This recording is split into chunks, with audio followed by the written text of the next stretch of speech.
I'll know in a minute. Okay. It says live on YouTube in the corner there. Yeah, it says it's now streaming.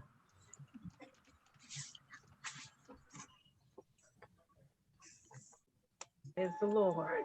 Yes, we are good to go. Yes. All right. Praise the Lord. Yes, we are good to go. Yes.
Good evening. We want to welcome you all to our growth night, which we have entitled Financial Bounce Back. And I am excited to. We want to welcome you all to our growth night.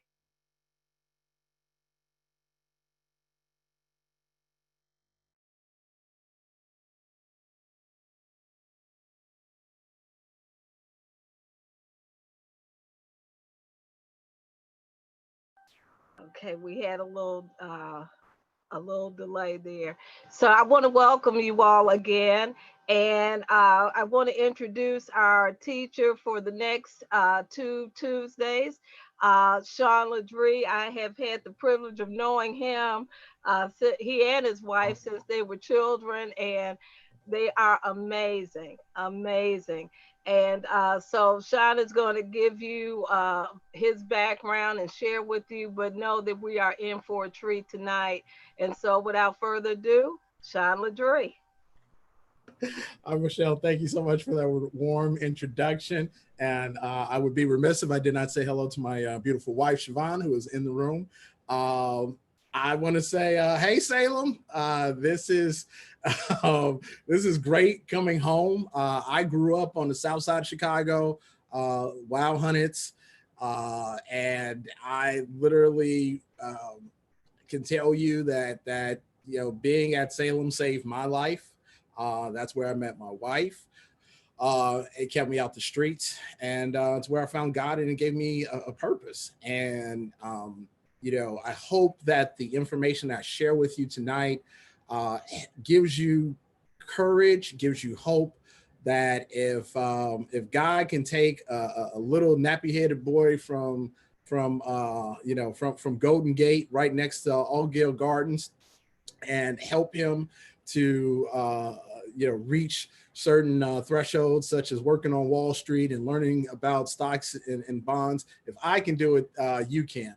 And what I really have been called to do is to really take all of this information that seems like it's meant to be impossible for you to digest, and really bring it to you in a practical way. One of the things that I truly believe is that every profession is a profession for some reason, right? If you're a teacher, when you have a question of, if you have a child who literally needs to understand the American War, right, or needs to understand trigonometry, you go to a teacher. All right, you don't go to mom and them, you don't go to cousin them, and ask them, especially if they don't have that background. If you are in need of open heart surgery, right, you would want to go to a cardiothoracic, right, as opposed to going to somebody who you are going to randomly hit up in Facebook and ask for some directions. And the reason why I share this is because so many times in our finances, as it relates to investing, we leave it to what our friends say. Let me throw this in a Facebook group, right? What should I be investing in? Who should I get started with?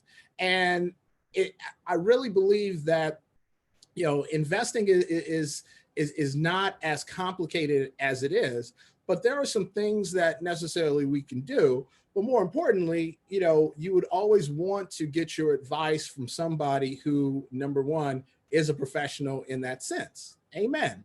Because the thing about it is that, I would never, ever tell you, how the best way to actually, to actually try to do open heart surgery, neither try to explain to you trigonometry. But if you want to ask me about, if you want to ask me about stocks and bonds, if you want to ask me about interest rates, I'm your man, right? So the one thing that I would encourage everyone to do is to say that, hey, this is not as complicated and hard, and you're better off going to some open resources that are out there that are free, as opposed to trying to get the next great big stock because somebody else invested in it. Investing is meant to be a very long-term commitment, as opposed to a short-term game. Before we actually started with Michelle, I was sharing with Michelle that, if your idea is that you're going to take $1 and invest it and it become $1 million overnight, you got better odds at the riverboat in Hammond. So without any further ado, let me go ahead and just kind of share with you. I designed the actual session tonight to be very informative. So let me see. Hopefully you guys can actually see my screen. So, so let me just kind of get started in terms of just where we're headed. So the three areas we're going to talk about really broadly: key factors in your retirement, and I'm going to touch upon sort of the drivers of retirement and how do you actually have a successful retirement, and sort of what are the factors that go into that. The second thing I'll talk about is how can your retirement actually be a tragedy or a comedy? Because honestly, you don't want either. When it comes to retirement, you want to be able to make sure that there aren't a lot of balls in the air, and it's not going to be it's not going to be anything to laugh at. It's not anything to cry at, right? And then the last thing, some real practical ways to actually help you set up for success. So what I want to do is I'm going to actually start off by showing you guys a clip, because one of the things that's going on is a lot of uncertainty.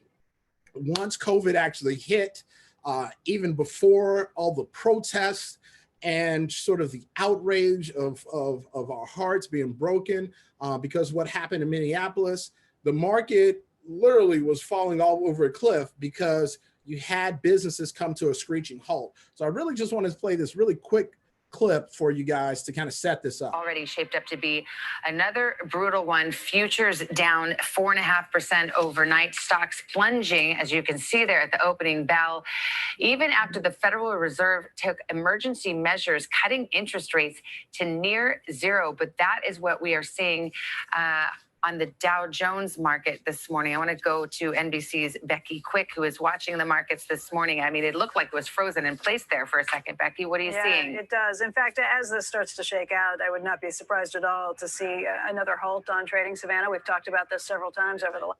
Okay, so, you know, they threw out a lot of terminology. I think the takeaway that we can have, that we can actually take, that it doesn't take a technical genius or an investment genius. There's fear on this anchor's face. There's uncertainty. She threw out a lot of terminology in terms of saying, hey, the Dow's down by 10%. The Fed's about to cut interest rates.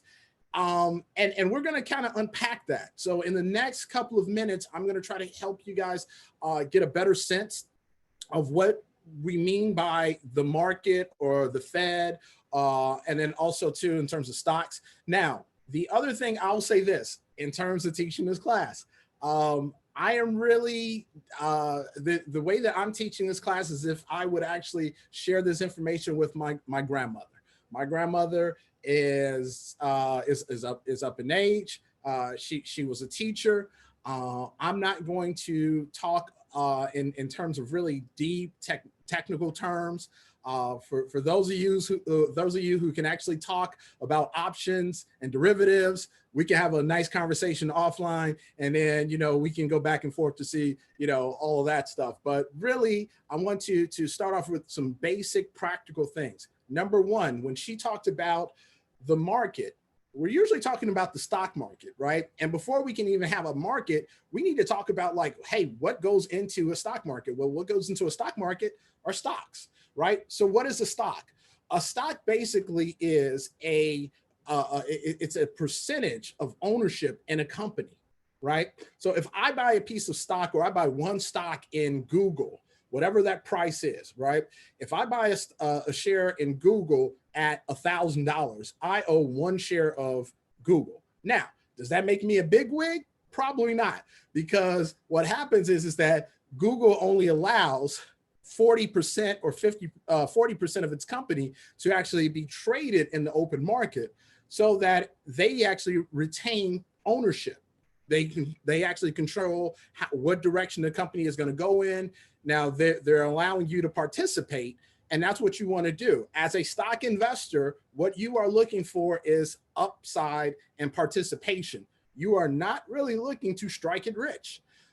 There are so many things that go into investing in a stock, in terms of timing, in terms of how much money you should be actually putting into. Is it the right actual company for this moment? What is the company actually doing? Are they smart with their investments, right? Do they have inventory that they're not selling? What does their financials look like? Are they competing in markets where they are actually over their head, right? There's so many different things that go into an actual stock. And I'll talk to you a little bit later in terms of what you guys actually should be looking for when you invest in a stock. But the key takeaway in terms of stocks is this, that like any financial asset, it is a zero-sum game. What do you mean by zero-sum game, Sean? Glad you asked. Only one person can own the asset at a time, right? It's just like your kids. If there's one slice of cake or one piece of one toy, no one can actually play with the toy at the same time. It's sort of like you got to share it, right? So in order for you to be a stock investor, there has to be somebody on the other side who is willing to sell you that stock. That's how these valuations go up. If someone wants to buy a share of Google, well, the price is going to go up because there's a demand for you to actually put an investment in Google. And the opposite is true. If you want to get out of Google and there's no buyers, well, you have to keep lowering your price until somebody says, I'm going to buy Google at that price, as opposed to the $1,000, because it's not a $1,000 company anymore. So that's kind of how the mechanisms between stocks work. So the natural question is, where are stocks exchanged? Or in that video, we talked about the market being down, the New York Stock Exchange, the futures are predicted to actually open, right, downward. So stocks, in a really broad sense, are placed on an exchange. And so there are really two major exchanges. There's the New York Stock Exchange and the NASDAQ. The New York Stock Exchange is the biggest stock exchange in the world. It goes back to 1792, and the biggest U.S. companies are on the New York Stock Exchange, traditional companies. And I'll actually give you an example of what those stocks look like. And then this whole term about Wall Street actually comes from the New York Stock Exchange. If you ever go to Manhattan, there's a street called Wall Street. Literally, back in the day, it just ended at it looks really weird. It's a very short street and it ended at a wall. And so the New York Stock Exchange is on that corner. And so everything that's investment related, investment banking related, is termed Wall Street because of the New York Stock Exchange. The next exchange that we have is the NASDAQ. And the NASDAQ is where most of our technology companies are traded. So a really quick story here is that when Facebook went public back in 2000 and I want to say 2010, they were thinking about being listed on the New York Stock Exchange. Now, I just told you that the New York Stock Exchange is the biggest exchange in the world. And the reason why Facebook actually spent money to actually secure the ticker symbol FB. They decided not to. And the reason being is because they didn't want to be looked upon as an old stodgy technology. So they actually go ahead and listed on the NASDAQ. Now the NASDAQ is interesting because not only is it an exchange, but it also is a composite. It also has a index. So when you hear that the NASDAQ index is up or down, what they're literally saying is that, hey, we got 3,000 stocks on the NASDAQ, and this is what the health of the NASDAQ or the health of the technology sector really looks like. Now, the New York Stock Exchange does not have an actual index. And you know, the way that we actually understand that, I'm gonna skip ahead, the way that we understand kind of where the health of the US economy is going is by looking at the Dow Jones Industrial Average. Now, these companies at the very bottom should look very familiar to you, right? Because I promise you that we all have either given money to any one of these companies at one point in time. Visa, Apple, Microsoft, Coca-Cola, Verizon, right? These 30 companies are a barometer of the health of the US economy. All of these stocks, what they have in common is that they're traded on the New York Stock Exchange. And so instead of saying, okay, let's look at all of the stocks that are on the New York Stock Exchange, somebody came up with a neat idea of saying, hey, look, let's just track the 30 largest publicly owned companies. And that will actually let us know how the US economy is doing, right? And so the Dow Jones, all of these actual companies, the Dow Jones Industrial Average is really trying to take a pulse of how consumers are spending, how commercial suppliers are doing, and how our pharmaceuticals it's meant to be very broad in order to say, okay, how's the US doing and compared to everyone else? Now, if you wanted to actually take a look from an index perspective, and an index is really meant to actually say, let's take a look at something in totality. If you really want to have a larger sample size, let's say you say 30 is just too small to say, is it really good or is it bad? Let's say if you say, hey, look, let's look at 500 companies. Well, that's when you look at something like the S&P 500, whereas now it's not only just looking at those 30 stocks that are in the Dow Jones Industrial Average, but it's looking at the other stocks that are competing with them. So this actually, a lot of people will tell you that the S&P 500 is better because it's larger, which prevents a lot of volatility. And when we say volatility, that just means movement, right? So if you have 30 companies and let's say that all of them go down, and they all go down because of exposure to China. There's some bad information that comes out from China that China's getting ready to actually stop trading with the United States. And let's say that all of them have exposure to China. Well, you would expect that the S&P 500 will not actually go down as much because it has more companies in it, right? So you wouldn't expect these large swings in terms of news. So I hope that gives you a little sense of what we mean. So let's take a step back. All of these things are basically, the foundation is a stock. A stock is ownership in a company. In order to actually have participation in a stock, it has to be traded or exchanged. So it can be exchanged on the NASDAQ, the New York Stock Exchange. There are indexes that we follow, like the Dow Jones Industrial Average, like the Standard & Poor index that we're looking at now, and like the NASDAQ, that tell us, hey, this is where all of these stocks are trading, right? And it's meant to give us just sort of an idea of how's the stock market doing today. So going back to our video, when they said, hey, look, stocks are about to be traded, are about to be halted because the indexes are going down, that's a bad sign. Anytime you see a stock index going down by 10%, that means that it's a global catastrophe that's waiting to happen. So what I want to do now is transition, and we're kind of going from equity all the way to fixed income. And the reason why is because this is another foundational piece that is really going to actually be the cornerstone of your retirement or of your investments, right? You either have stocks or you have bonds. So this is where we talk about bonds. We start talking about fixed income. So whereas an equity is, hey, I owe you. I actually buy a share in Salem LLC. I am now a stock owner in Salem. However, if Salem says we're not offering any more equity in our company, we're issuing debt. Well, now I can actually buy debt by actually buying bonds. And so bonds, and you know, some of us have heard these terms before, but you know, I'll just kind of repeat it. Bonds are an IOU that says that, hey, Sean, if you give me, and in our example here, let's use the Treasury, for example, right? So US Treasury notes are effectively the US government actually saying, hey, look, I got this bond here, and if you commit to giving me your money for 5 years, you give me $1,000 and let me use that $1,000 over a 5-year period, I'm going to pay you 5% interest. And I'm going to pay you 5% interest.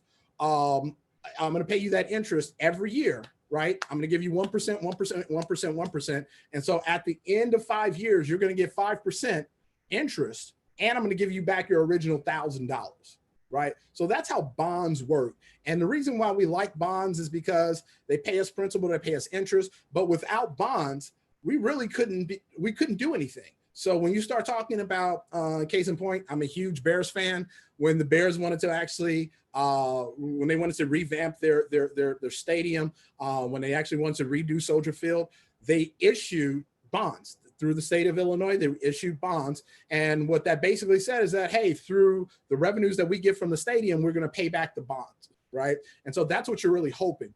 So the key takeaway here is that the reason why you invest in stocks is because you're hoping that thing goes off. You're hoping the appreciation takes off, right? When you invest in bonds, you're investing for safety, okay? So whenever you see the market actually go down, when they say the market, we know right now that they mean the stock market.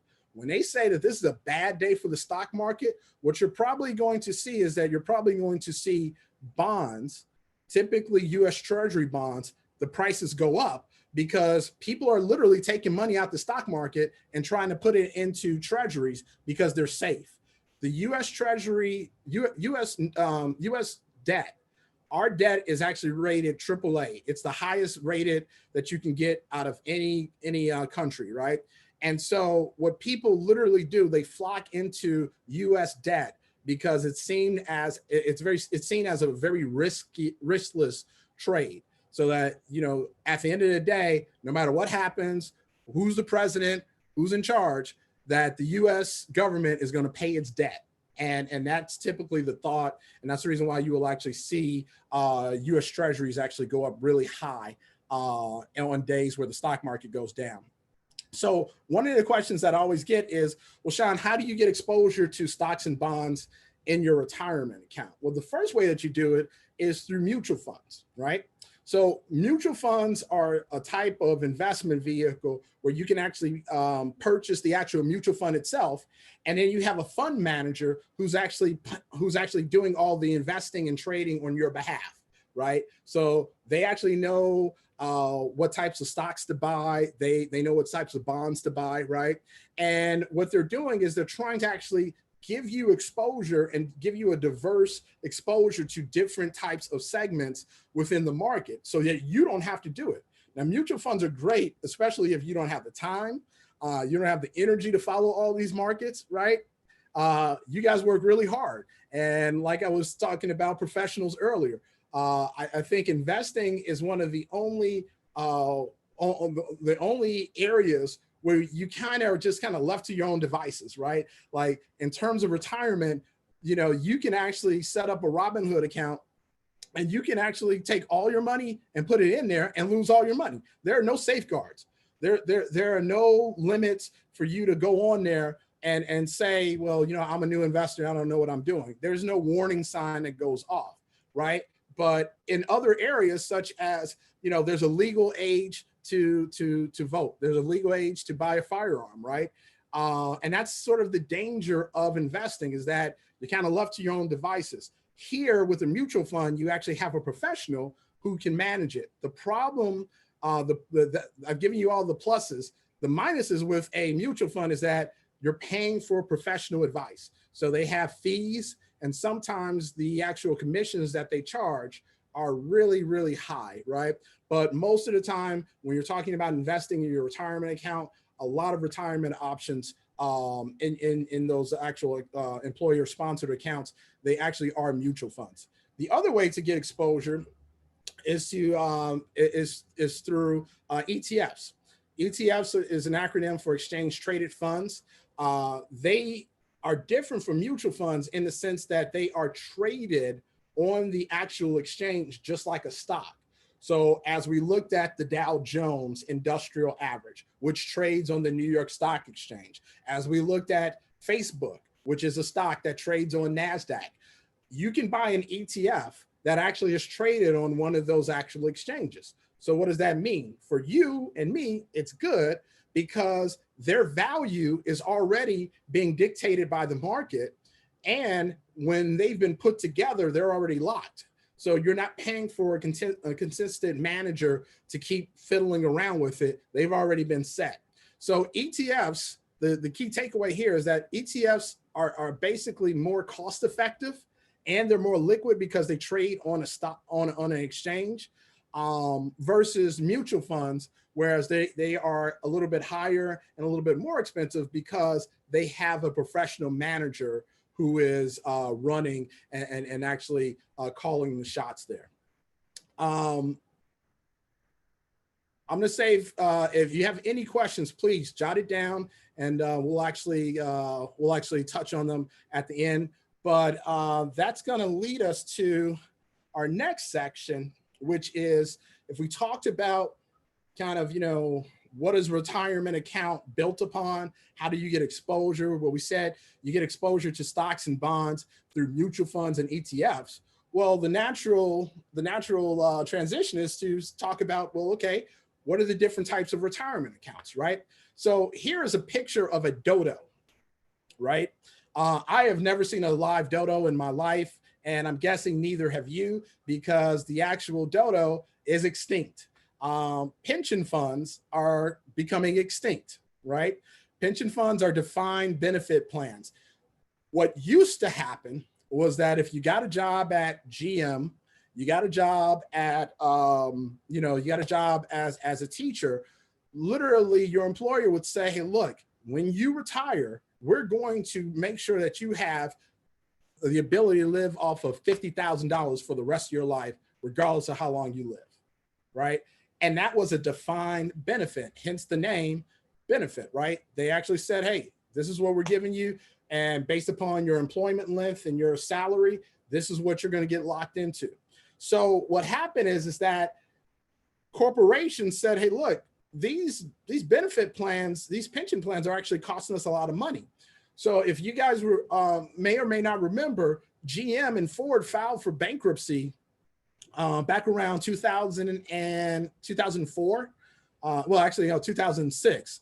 So Ford and GM filed for bankruptcy. And at that point, the CEO of GM basically said that for every dollar of revenue that we make by selling a car, we literally have to spend 70 cents for our employees, right? So that's pension fund, that's pension, that's actual healthcare costs. So we're only making 30 cents for every dollar that we actually bring in revenue. And that's a losing situation. So a lot of corporations have basically transitioned to what we call defined contribution.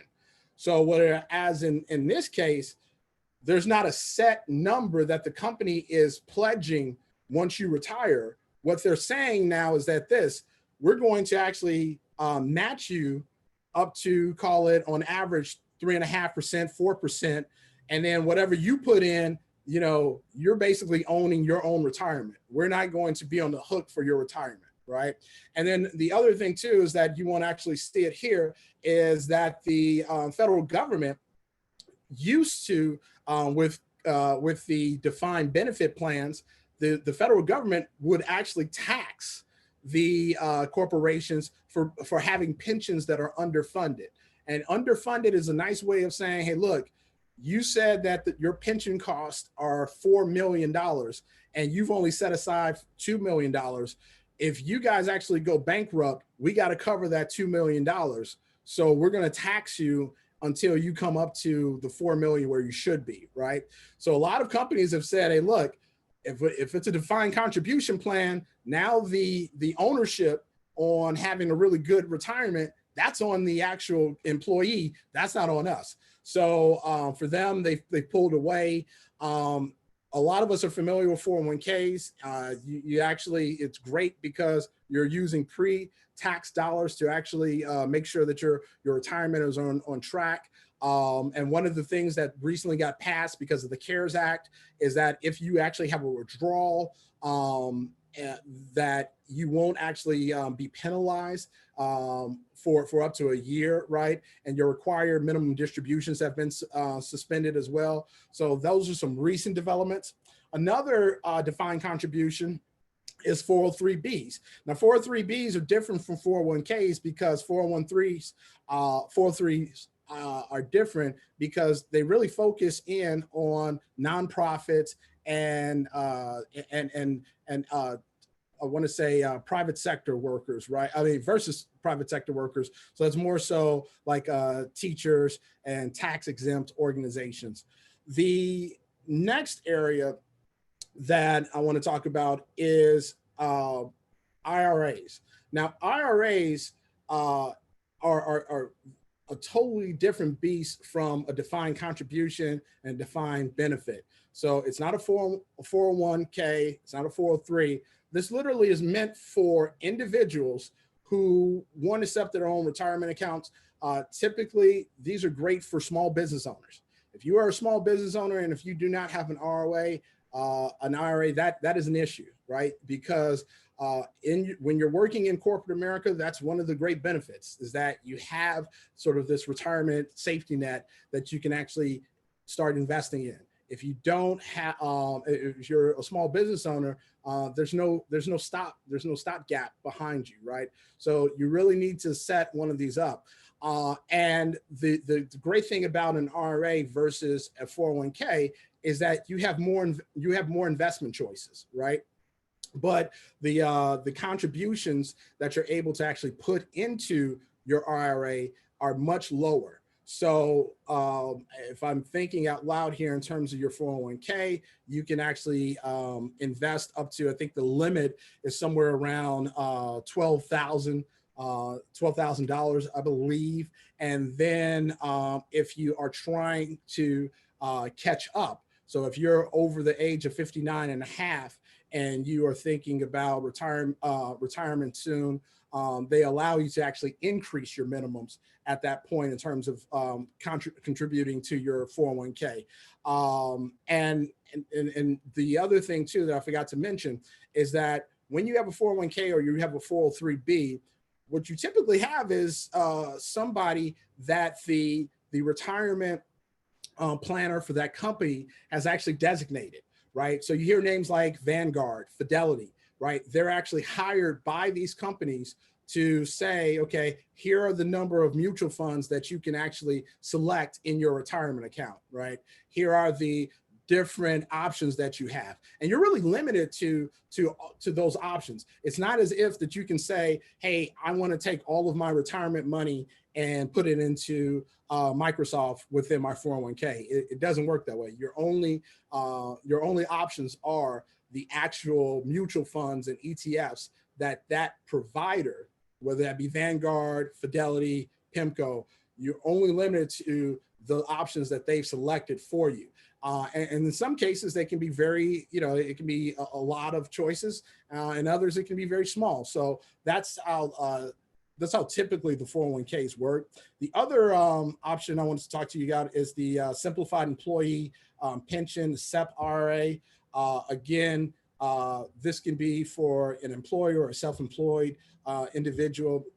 Same thing, higher annual contribution amounts from standard IRAs and 401ks, but limited options, a little bit different there.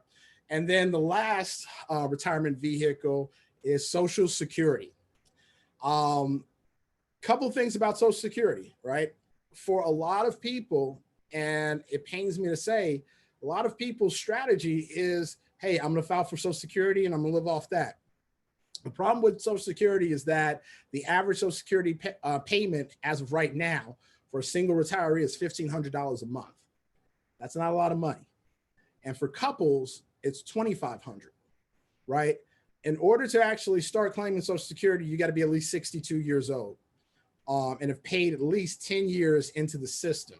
And you can actually work up until age 70 in order to continue to pay into the system and delay waiting to actually collect Social Security. And then also too, for all our married folks out there, spouses and ex-spouses are eligible for your benefits of a former partner. So I'll talk a little bit about that later. So we are at part 2 of Will Your Retirement Be a Tragedy or a Comedy? We talked about the key factors in retirement. We talked about stocks, bonds, the index in terms of actually exchanges.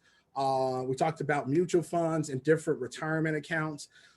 So, now we'll talk about ways to actually make sure that your retirement is an actual a tragedy, right? So from that standpoint, one of the things that you can do is, take a look at 2 of my favorite movies, right? I'm a big movie guy. The Great Gatsby is a tragedy. I'm not going to ruin the ending for you, but it's really sad. Harlem Nights, one of the funniest movies ever made. And I know they, for some people, it's just like, oh, it's a lot of cussing, a lot of violence. I'm sorry about that. It was just a really funny movie to me.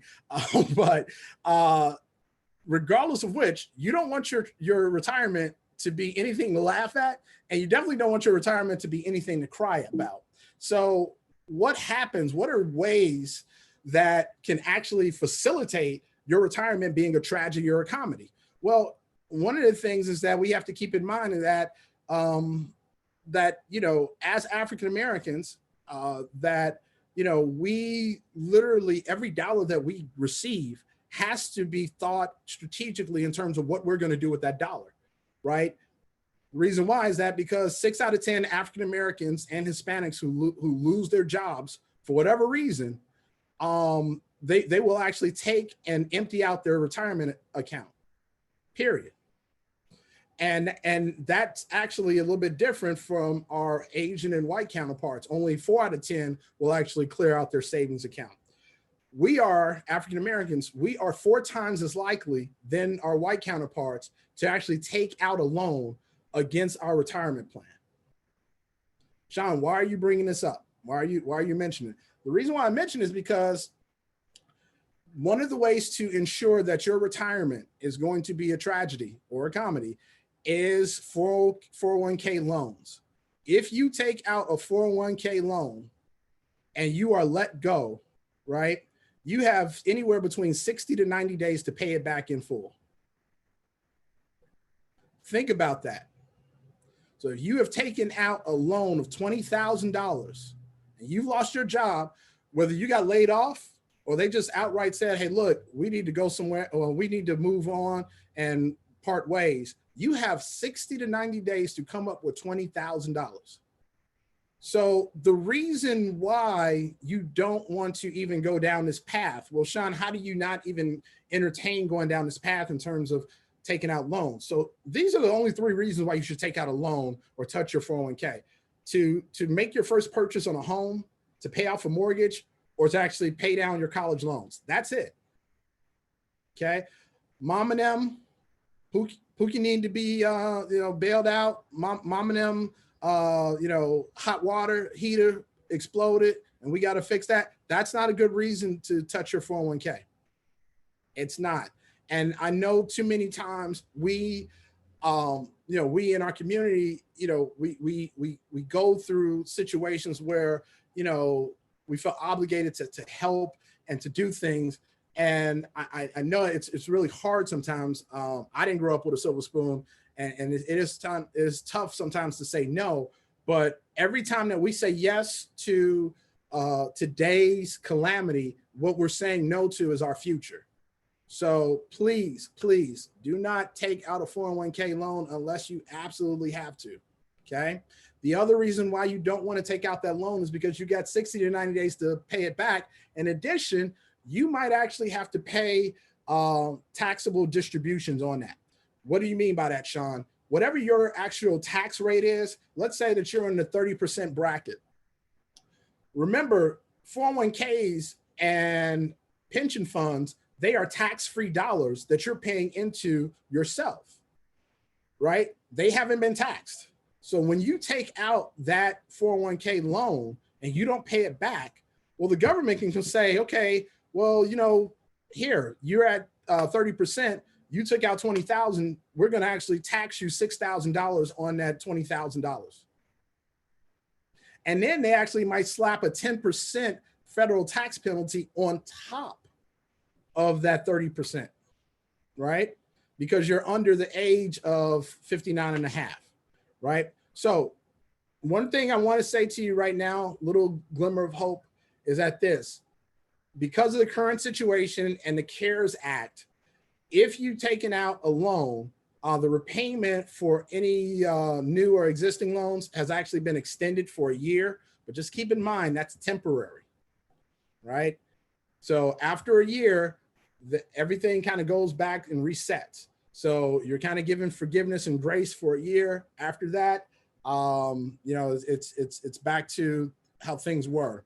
The other thing too, in terms of ensuring that your retirement is going to be a tragedy or a comedy, is starting Social Security too early. Okay. The way that Social Security works is that, yes, the bare minimum is that you have to work for at least 10 years, but your Social Security is going to be based on your 35 years of your highest earning levels, right? So if you can actually work at least 10 years and you start taking out Social Security, the remaining 25 years that the government has is that they're going to give you a zero, which is going to reduce your actual benefits, right? So case in point, at the very bottom, let's say that you're qualified to take out $1,000 per month at age 66, right? Age 66 is your full retirement. Everybody has a full retirement age. If you are a baby boomer, your full retirement age is 66. Everybody born after 1960, our full retirement age is 67. If your full retirement age is 66 and you actually start taking out Social Security at age 62, you've just locked yourself in to getting less than $250 a month for the rest of your life. Think about that for a second, right? right? Because just over like if we broke it up into thirds, right? Just over the first 4 months of your retirement, by taking Social Security, you've just left $1,000 on the table, right? So that first month, 250, second month, 250, third month, 250. By that fourth month, by you not waiting until age 66, you just left $1,000 on the table. And for that first year, you would have left $3,000 on the table. So these make, you know, these decisions that we make, although they're hard, they're very consequential, right? So, Sean, you just depressed me. All this bad news. I didn't log on tonight to get all this, brother. And you know why? So let's end on a good note. How do we set ourselves up for success? All right. So this is the fun part. This is the fun part. Now that I actually got you guys all down, this is the fun part, right? So history does not repeat itself, right? So what can we learn about this current crisis? This current crisis is not the first crisis. We've actually seen a crisis back in 2008. A lot of us remember, right? A lot of us remember how it felt like the world was ending, right? Literally, there was a point where you couldn't get money out the ATM. You know, we had a president walking into a mess and they had to clean that up. We had investment banks filing for bankruptcy. 25 different banks actually filed for bankruptcy. It was just like every day you turned on the news, some other company had actually declared bankruptcy, right? So a couple of people actually had the insight to say, well, listen, it's not always going to be bad. I'm going to invest in some money. So just to imagine if you would have invested $10,000 in March of 2009, right? As of October 12, 2008, had you invested that $10,000 in the S&P 500, remember we talked about the S&P 500, what does that represent? 500 stocks of the US that are the largest 500 companies, right? You would have $42,000. What if you would have invested just in those 30 companies that we talked about, McDonald's, Pfizer, Visa, Boeing, right? What if you would have just invested that $10,000 in those 30 stocks? Well, at the end of 2018, 9 years later, had you not touched it, you would have $40,000. And what if you would have invested $10,000 in NASDAQ, all of the technology companies, right? You would have had $60,000, right? So history doesn't repeat itself, but it often rhymes. What we're looking at are graphs of the New York, with the Dow Jones Industrial Average. On the right side, what you will see is a historical graph of the Dow since we actually began tracking these things, right? So it's really hard for me to point to it, but we're looking on the right side where the green is. And if you look at that big dip between 2005 and 2015, that dip is the recession. That is the housing recession, right? That lowest point is where, you know, the federal government had to come in and save the banks. And that's where you could have invested that $10,000. And as you see up to 2018, how high we've come. And if you can squint just a little bit and you see that big dip, that's where we currently are. So to the left, this is just to actually give you a little bit better visual. To the left, right before it says April 2020, that's the lowest point. The Dow Jones Industrial Average went below 20,000 points. And that was something that it hadn't done in a long time, right? And so when we say that history doesn't repeat itself, but it often rhymes, this is an opportunity for you to invest in yourself, invest in your financial future, invest in your retirement, right? And I know that things might be tough. I am not discounting that. But if you have the ability to absolutely keep investing in your 401k, do so. The market is resilient. What I really wanted you to take away is that the stock market continues to go up. You buy bonds for safety and safety and kind of that security, but you buy stocks for appreciation. And so what this time in terms of the turmoil that's going on. And I really feel that, you know, we haven't found a vaccine yet. And every time you turn on the news, you hear about the second wave is coming, right? There are going to be opportunities for you to invest in the market. And so don't feel as if, hey, I missed it, right? Like the best time for you to invest is when you have the money to do so, right? And you know, the thing I want to encourage you to think about is that you may not have $10,000, but even if you got $100, that $100 could have went up to $426. It could have went up to $400. It could have went up to $600. So whatever you have in terms of saying this money, we're not going to touch. This money is actually going to go towards, you know, paying down this credit card bill, paying off this house, or paying off, like, take whatever that is that you say, hey, look, I have earmarked this $100, this $1,000, and I'm going to invest it. And just really look at this time as an opportunity to invest, right? And so with that, what you're seeing on the right is Warren Buffett, who is probably arguably one of the greatest investors who ever lived. He has a quote that says, calling someone who trades actively in and out of the markets an investor is like calling someone who repeatedly engages in one-night stands a romantic, right? It's a crude way to say, hey, look, investing is not a sprint, it's a marathon. You are not going to invest in Google, your $25 in Google and it turn into 25 million. That's just not how it works, right? It's very thoughtful. One of the things that I pride myself on is that I'm not a really excitable guy when it comes to investing, because I really kind of believe in Warren Buffett's theory that, look, if you invest in a company, what you're saying is that, hey, here's my hard-earned money that it took me 2 weeks to get, okay? And I am putting this into this company. And the only reason why you give it to another person or another company or invest it is because you're saying, I believe in that company. If you don't believe in a company, you should not invest in it. There were reports that people went on to Robinhood, which is an app trading platform, and they invested in Hertz because the share price went all the way down to $1. Now, some people made money, but then other people came in late and bought at $3 a share, and Hertz literally said, okay, we're filing for bankruptcy, and we've locked in our price at $2.83. A lot of those people lost a lot of money. My point is that investing in stocks, it's not a game. If you want that sort of kind of gambling spirit, you can do so without all of the anxiety and stress. If you invest in a company, it should be a company that you believe in, a company that you actually use, and a company that you're saying, hey, look, I can actually afford, or I want to invest in this company over the next 7 to 10 years.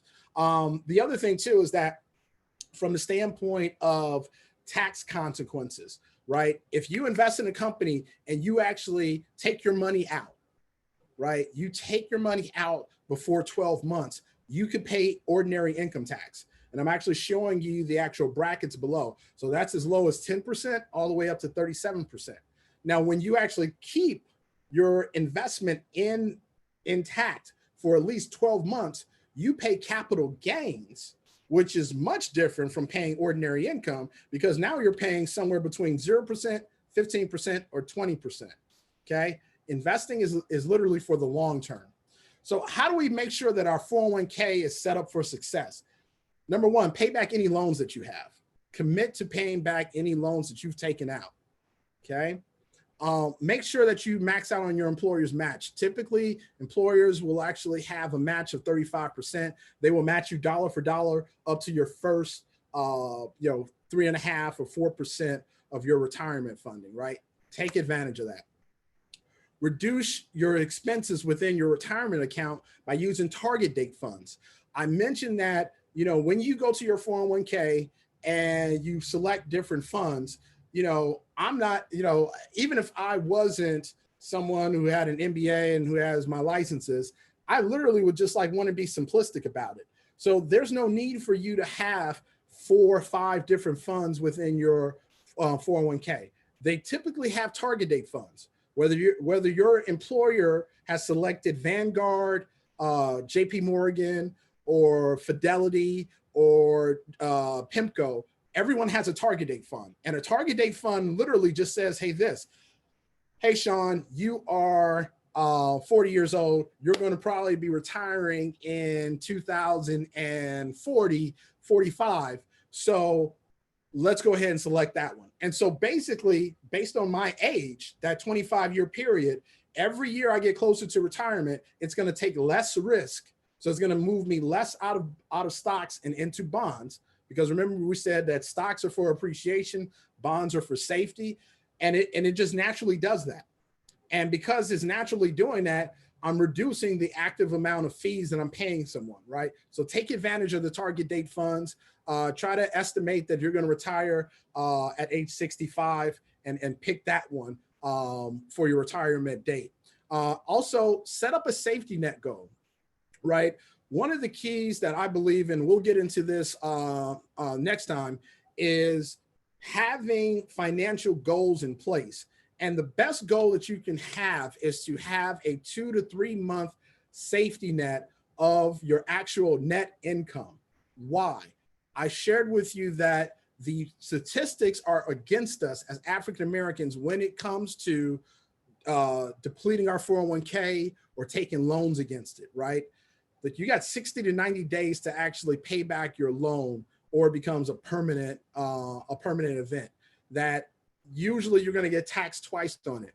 So individuals who are able to save 2 to 3 months of their income to give them a buffer should they lose their job or while they're job searching, it actually keeps you from depleting your 401k. And the other thing too is that once you actually take those funds out, and let's say you don't pay back your loan, you can never ever get that place in the market again. And that's one thing that we really need to keep in consideration, that if you actually have a liquidity event in your 401k, you pay back that loan, everything's fine.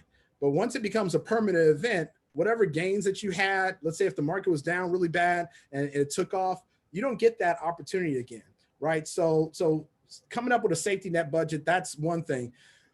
The last part that I want to share with you, and then we'll open up for questions, are practical ways to actually set yourself up, Social Security. So the first thing is this: work at least 35 years or more, right?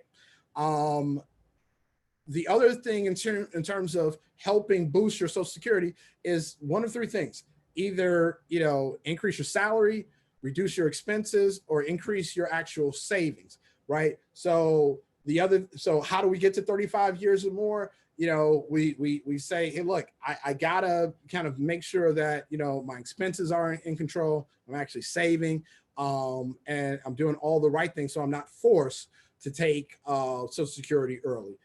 The other thing too is that don't claim Social Security before your full retirement age. We said that's either 66 if you're a baby boomer, or 67 if you've been born after the age after 1960, right?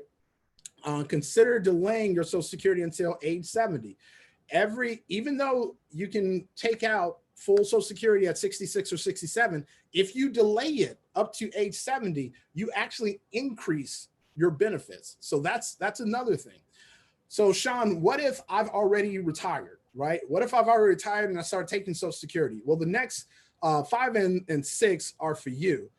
You are given a window within the first 12 months of you actually taking Social Security to suspend your payments, right? You can actually stop taking payments, or you can actually pay back whatever security benefits that you have. So let's say, for example, you didn't hit full retirement, you started taking out at age 65, you can actually suspend taking payments and not take payments and wait until age 66, and then they will actually give you your full payments, right? The seventh point that I want to make here is that there's a spousal benefit strategy. So for all my married folk out there, there's a great little hack that we have. The hack is this: let's say that, let's say my wife is the main breadwinner. She's bringing in all the change, right? So one of the strategies is that I can actually get half of my wife's Social Security benefit if half of her benefit is higher than my own, right? So let's say I've been a stay-at-home dad and I've been raising the kids, right? And My wife has just been out there bringing home the bacon. And so I only worked 10 years. So my Social Security benefit is, let's call it $500 per month. And whereas my wife, she's getting maximum benefits and half of her benefit is $1,500. Well, which one am I going to take? The 500 on my own or the 1,500, which is half of hers? You follow me? Right? So that's another strategy.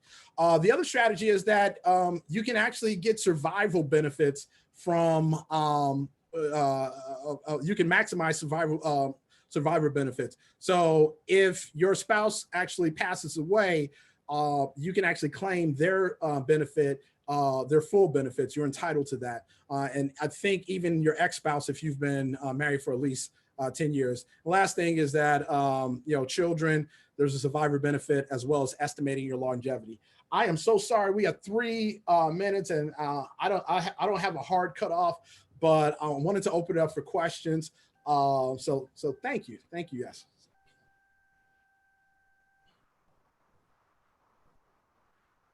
Sean, you have some questions on, one question was, should you get a IRA if you have an employer-sponsored defined contribution plan?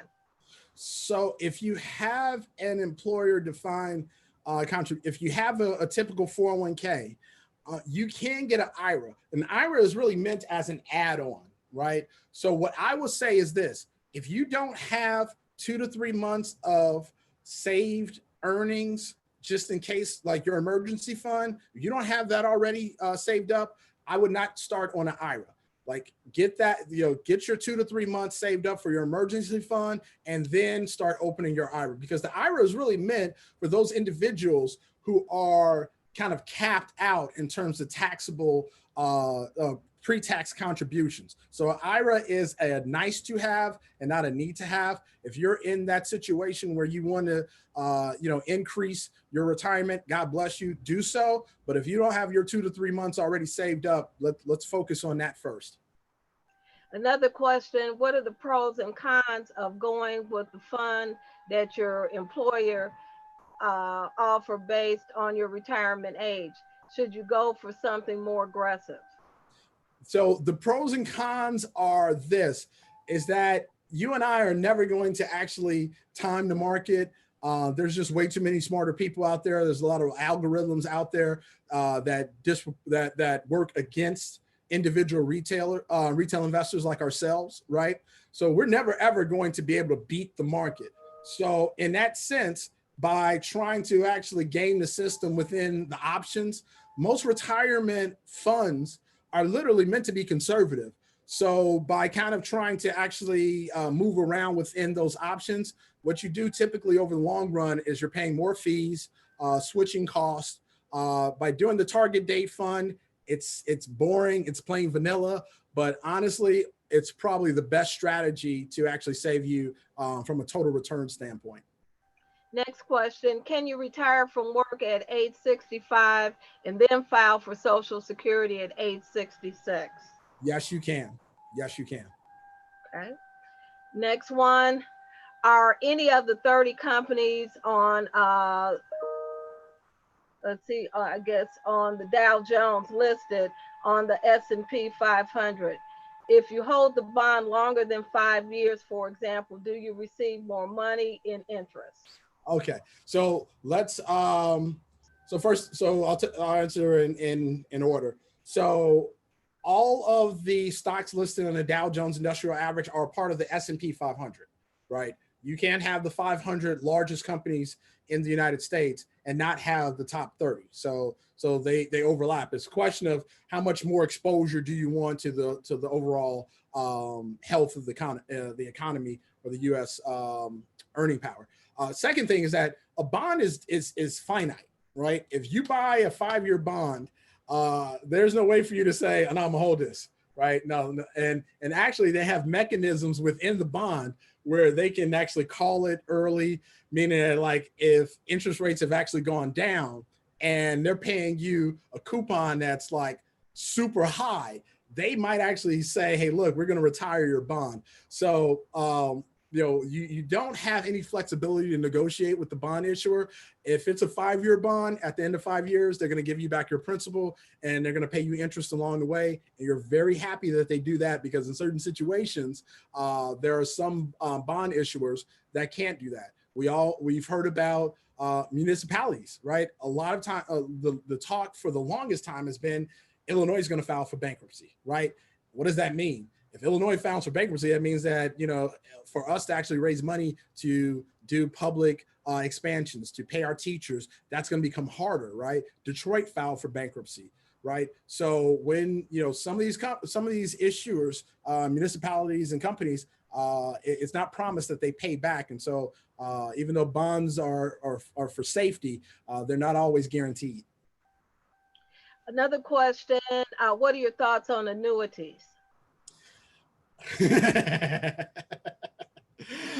Are we still recording? Are we still recording?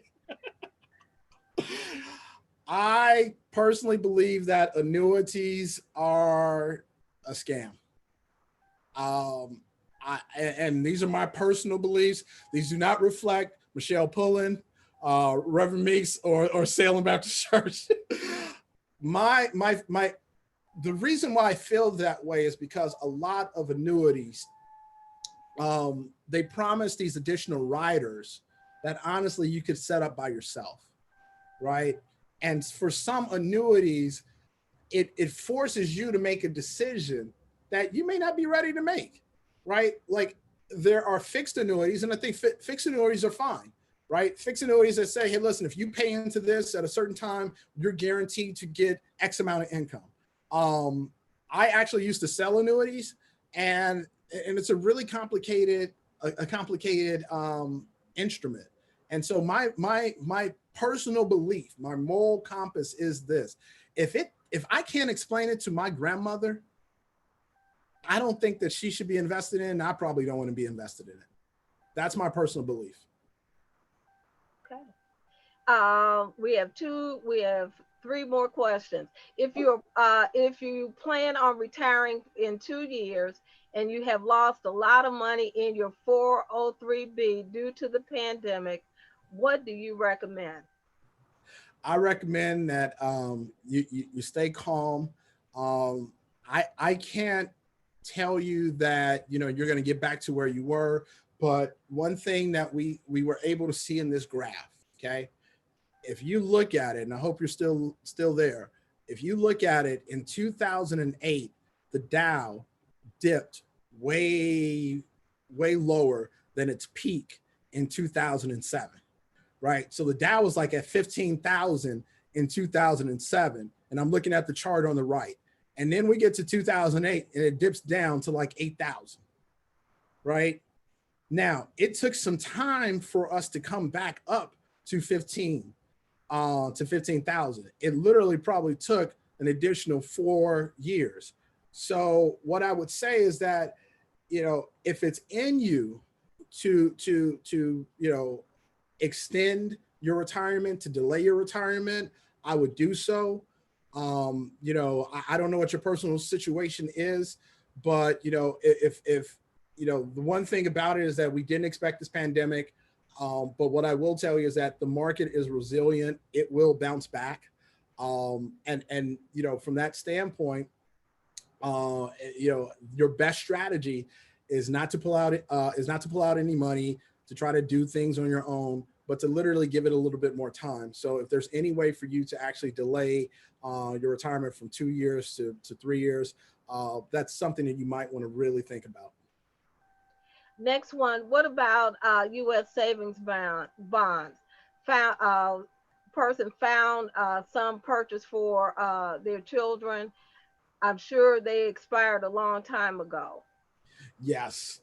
So one of the great things about U.S. savings bonds is that they're a great way for us to teach our kids about saving and investing. My mother bought my son some savings bonds, right? Savings bonds are not an investment tool. They're really more so for you to start getting your kids on the right track. What I would do if I was you, you can actually Google U.S. savings bonds and try to see if there are if there's an office or a contact number for you to try to redeem those bonds.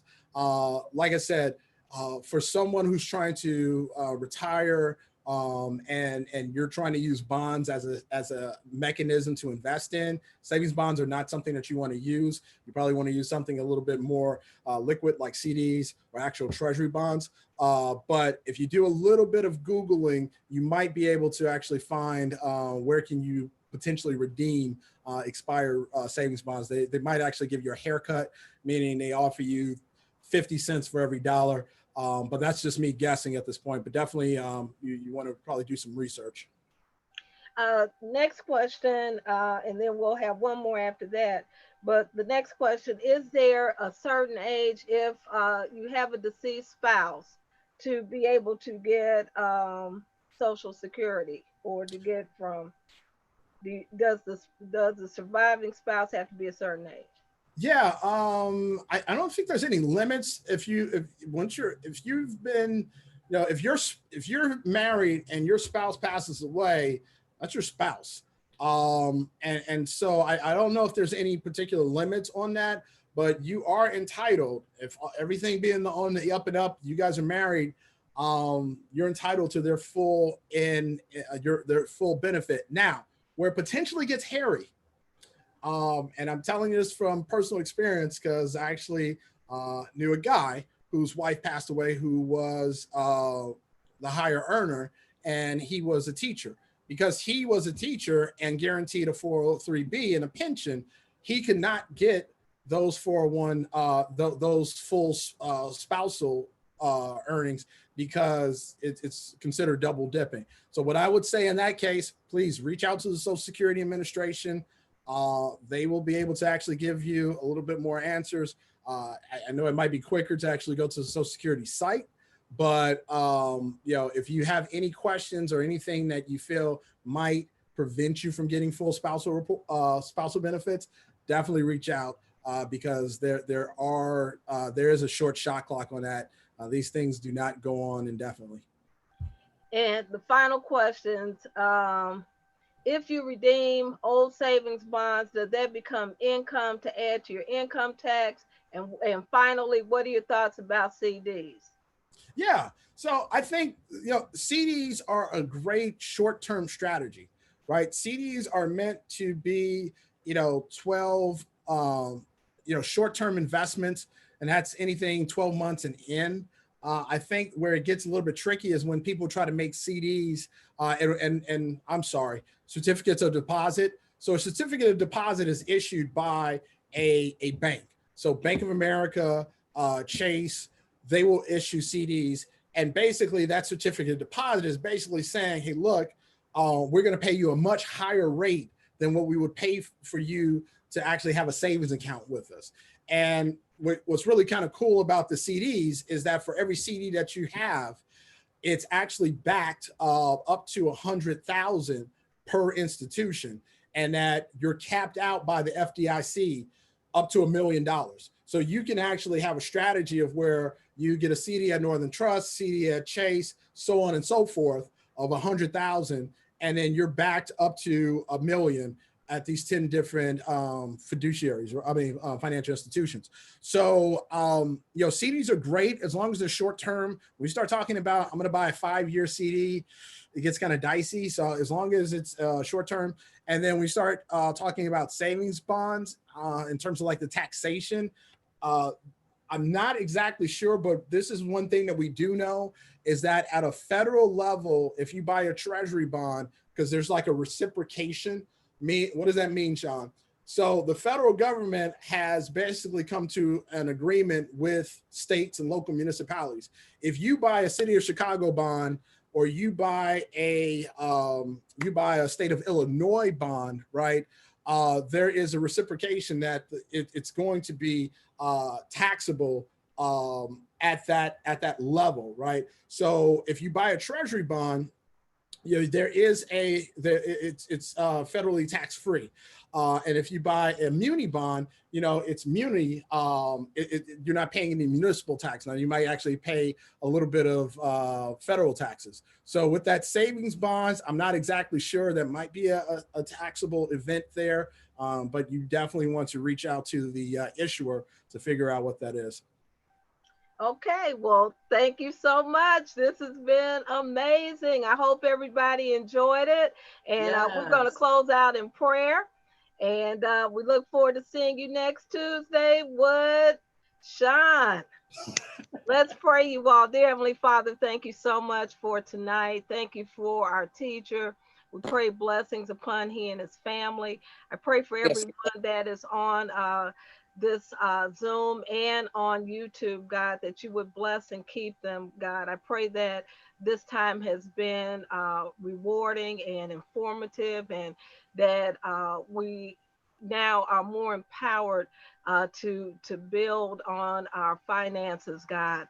We love you and we thank you so much for all that you continue to do in the life of your people, God. We thank you so much for Pastor Meeks and for him affording us this time to be empowered in such an amazing way.